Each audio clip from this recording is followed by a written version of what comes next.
Good morning or afternoon, everyone. I'm Luke Johnson, Technical Product Manager for the Trimble Access field software. And I'm Rob Koot, Trimble Access Product Manager. And today we're going to run through some of the new things we've added to the most recent release of Trimble Access, version 2023. All right, first let's talk about Trimble Maps. So we have added Trimble Maps support. So you can turn them on by tapping on the Layers button, and on the Map Files tab, if you look to the bottom, you'll see a Trimble Maps button. Now on the left-hand side, you'll see a little animation showing how this works. When you click on the Trimble Maps button, you'll see three options there. So you can look at satellite imagery. So you've got recent imagery, good resolution, really good for helping improve context and locating marks. You can look at street maps, so you can see your conventional road maps, so that can be really valuable in working out which way the roads go, which ones are dead-end roads, and how to get from one location to another location. And you've got terrain view, so you look at the topographical contour lines. They are overlaid on the map to show you 3D elevations of natural geographic features. One small thing to be aware of, the job must have a defined projection and datum. So you do need that. We need to be able to get from just W84 to your local coordinates. And also you need to have a current Trimble Access software maintenance agreement or subscription licenses to have access to Trimble Maps. So if your software maintenance is expired, then Trimble Maps will stop working. And you must be online. You need to be on the internet to be able to pull down those map tiles that we're showing you.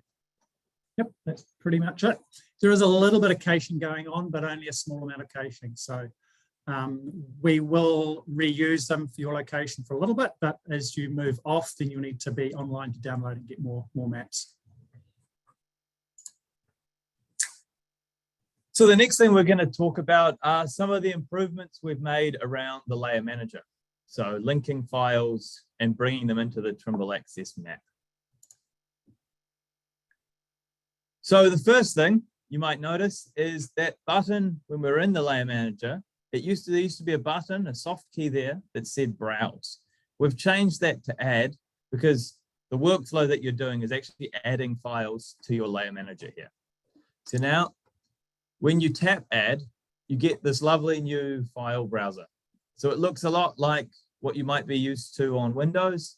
You've got on the left that toolbar there with some of the most common browse places. So we've got your C drive there, your projects folder, in your downloads folder, and you can just navigate through those folders just by tapping the folder in the file browser. So here I'm going into users, my user, and to my desktop. So you can navigate through those folders. To go backwards along a folder, you can tap the along the top, there's that breadcrumb trail of folders. You can tap the folder behind to jump backwards to the previous folder. Another really nice feature here is you can tap and hold any folder and pin it to that, that toolbar on the left there, that window on the left. So that means if you're using a folder regularly for design files, let's say you're downloading you're downloading your design files from your emails perhaps, and you're putting them into a certain file on the desktop, you can pin that file. Or if you've got a file synced with Google Drive or OneDrive, you can pin that folder so you can easily get to it every time you're in the layer manager. We've made it even easier to pull design files off a USB stick. Now, when you plug your USB stick in, you can see a USB drive appears on that sidebar. So that happens straight away. The same thing will happen if it's if you've got an SD card in the back of your controller. So when that USB stick is selected and you choose a file from it, it will automatically copy that design file across from the USB stick to your local projects folder. So you don't have to go into the file browser and drag and drop it across into the right location. You can just open it directly from the USB stick and we'll copy it to your project folder. That only happens with USB sticks. On SD cards, we don't copy it across because we're assuming the SD card is in your device. And we've also made it even easier to get design files down from the cloud. So you can see Trimble Connect there, it's on that sidebar. We can then browse through the cloud directly to those files and download them and bring them into our map straight away. So that was some of the things about Layer Manager. Next, we're going to start looking at some of the tools we've put in to make it easier to work with big data sets. A lot of companies are now working with BIM files or even just large DXF files, point clouds, all that sort of big data. We've added a few tools in there to help you work with that a little bit better. So one of my favorite things is the way we've changed the pan and the select tool. So if we just wait for the video to go back, we used to have the little select button and the pan, the hand. So that used to, when you were in select mode, you could drag a box or you could tap individual points. And then in the pan mode, all you could do was drag. Now we've got a select button that pans and lets you tap points. So this is going to hopefully help a lot of you who may have intended to tap some points on the screen and instead you pan across and you lose your view. Now we've kind of copied what more common CAD programs are doing and giving you sort of a combination of both. Don't forget that if you ever accidentally pan or zoom, you can do Control-Z to undo that one move in the map, and that's quite useful when you make a little mistake.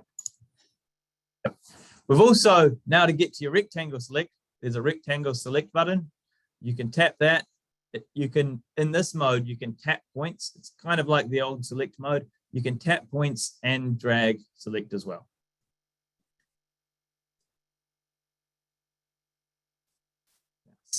There we go. And we've also added in a polygon select mode. So now you can toggle that rectangle select mode. So when the rectangle select mode is active and it's yellow, tap it again and it will turn to the polygon select mode. And with polygon select, you can just tap around the data that you want to select to create a polygon for selection. If you accidentally go too far and you want to undo it, a selection, you can see a little polygon toolbar is opened up and you can tap the undo button to remove that last node you added to the polygon. And once you're ready for selection and ready to confirm that, you can tap the little polygon confirm selection button and that will select everything in and touching that polygon.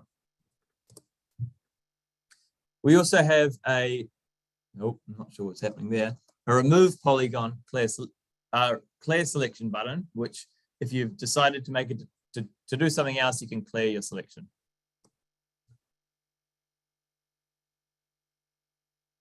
So for those of you who are working with IFC files or BIM files, we've added in a new toolbar in the Layer Manager that will help control the visibility of what you see.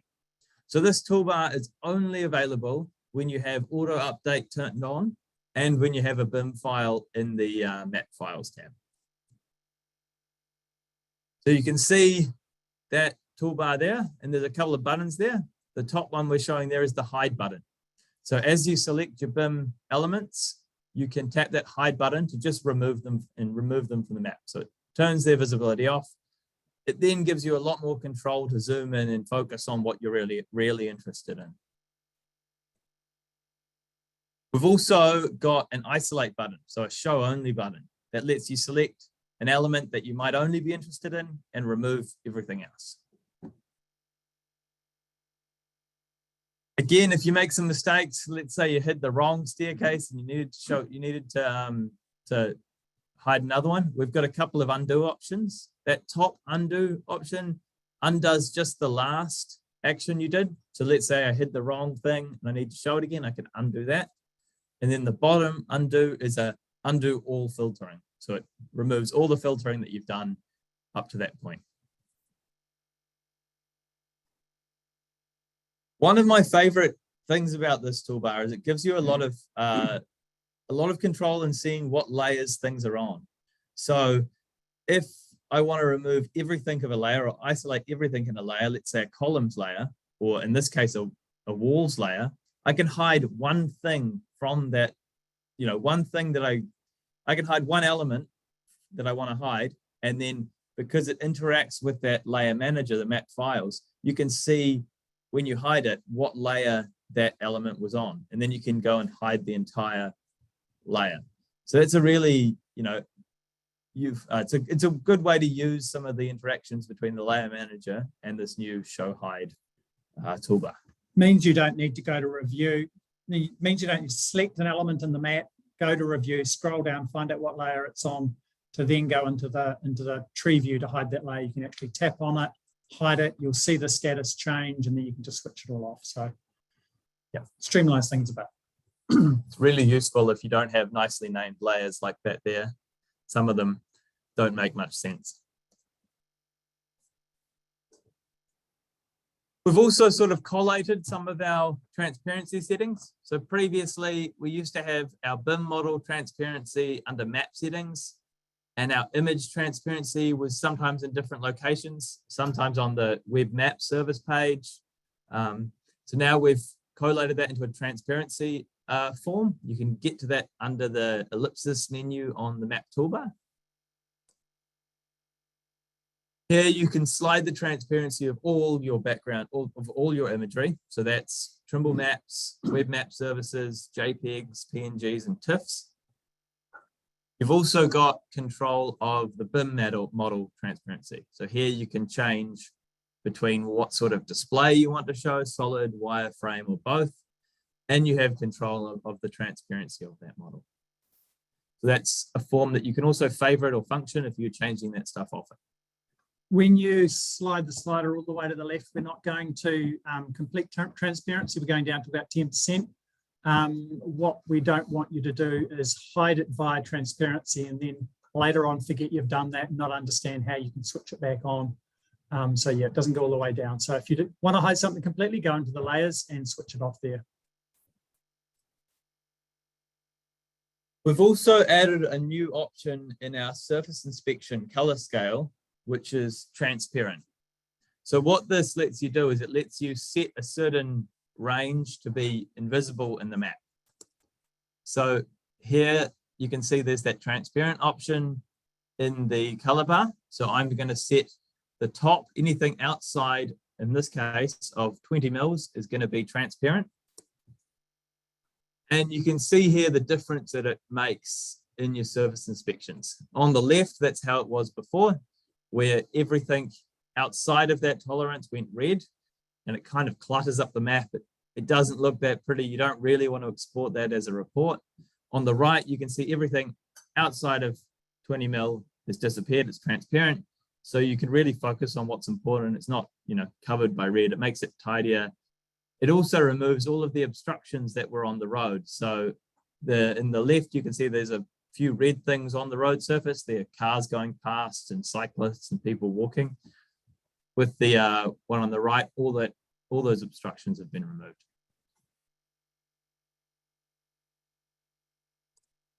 We've also made some changes to stationing.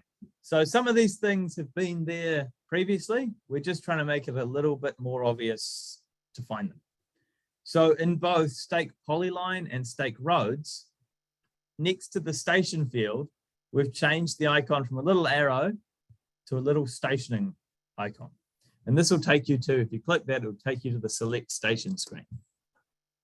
So on the screen, you can, on the left there, choose what station you want just from the list. But on the right, there's a whole range of settings that some of these are new, some of these are old, but we've collated them together to make it really easy to find them. So first at the top there, you can set your station interval for lines and arcs. That can be useful if you want, more dense stationing around a curve or an arc and longer stations on straight lines. We've added in the method for stationing. Now this defines how your stations start and how they continue. On this next slide here, I go into a little bit more detail.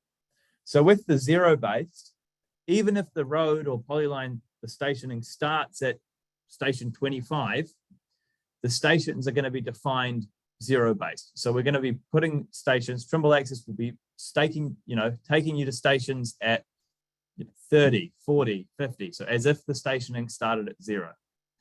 Relative means that the stationing will start and it'll be determined by whatever the start station of the line is. So in this case, the start station is 25.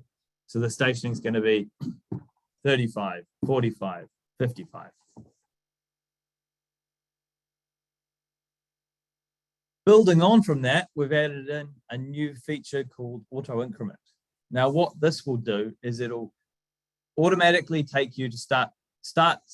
Once you've measured your current station, it will automatically start navigating you to the next station. So rather than having to press plus station or set up a function key for next station or previous station, you can turn on auto increment and have it setting you to stake out the next or the previous station.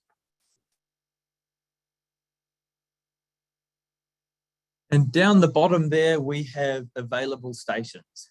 Now, these will determine what stations we will draw on the map and take you to.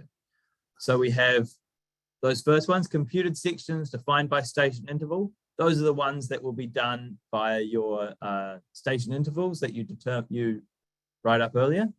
Below that, you've got horizontal curves. So all of the points of interest on your horizontal curves, all of the points of interest on your vertical curves.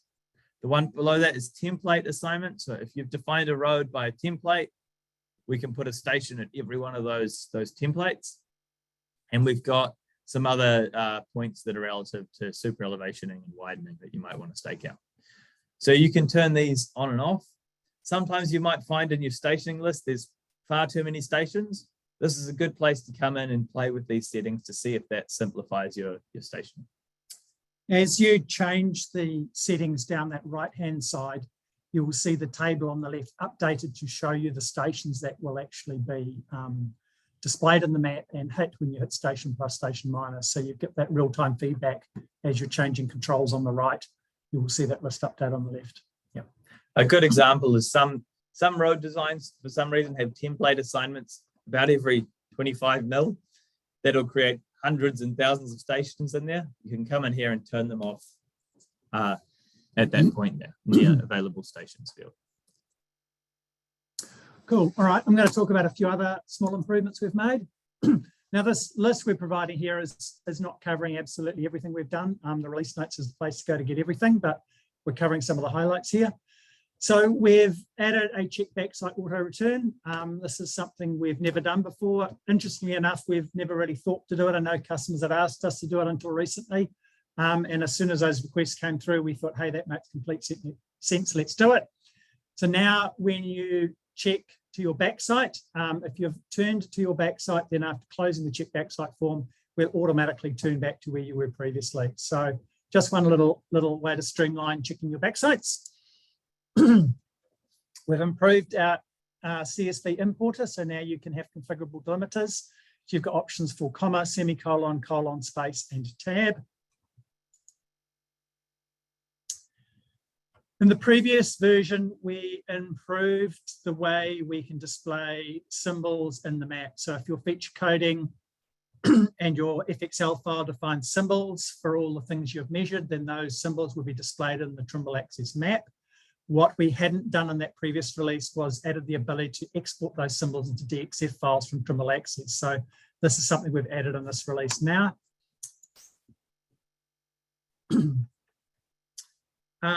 We've improved the WMS and WFS services. So we've added some sign-in ability. We've separated the two a little bit. So previously we would contact the service and find out whether it did WFS or WMS, and then decide from there how to handle that. Now that didn't always work when the service provided both of those options. It would default to one and not necessarily the one you wanted. So now you can define which one you want to use. So yeah, we've made some general improvements now, so they should be working much better. In the previous release, we added support for an underground locator, the RD8100 and other similar models. We did not get time in that previous release to add support for the Vivax MetroTech VLOC series, so we have now added support for those.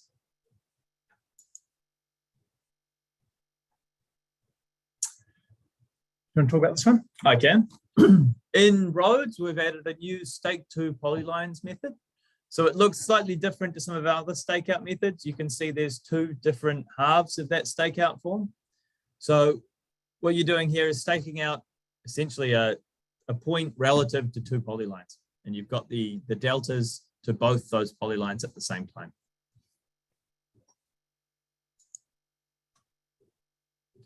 In our tunnels application, we now have a stake alignment option. So you can stake to the alignment or a station on the alignment. This can be really useful for setting out elements along the edge of a tunnel wall, like an electrical pipe or water pipes running along the side of the wall. You can set a station and you can set your construction offsets to offset that point to the correct, that alignment, that line to the right position. You can also see in that picture, we now show the TXLs, the tunnel designs in the video. So you can see the tunnel alongside and overlaid on your SX12 camera.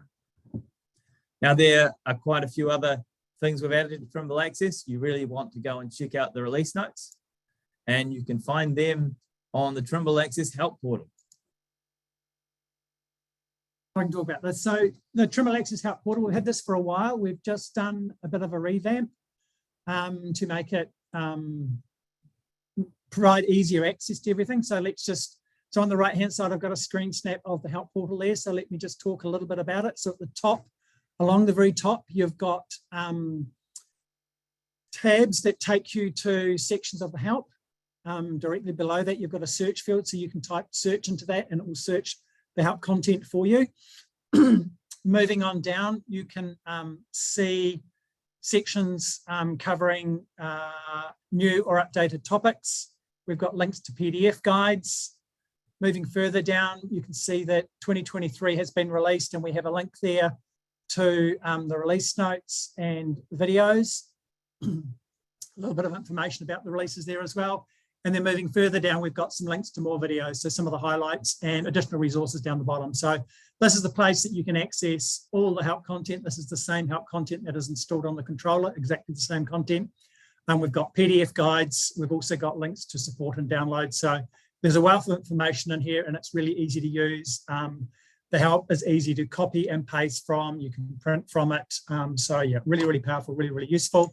One other thing to just mention there is if you're in Trimble Access, let's say you're on the resections page and you want to know some help about resections.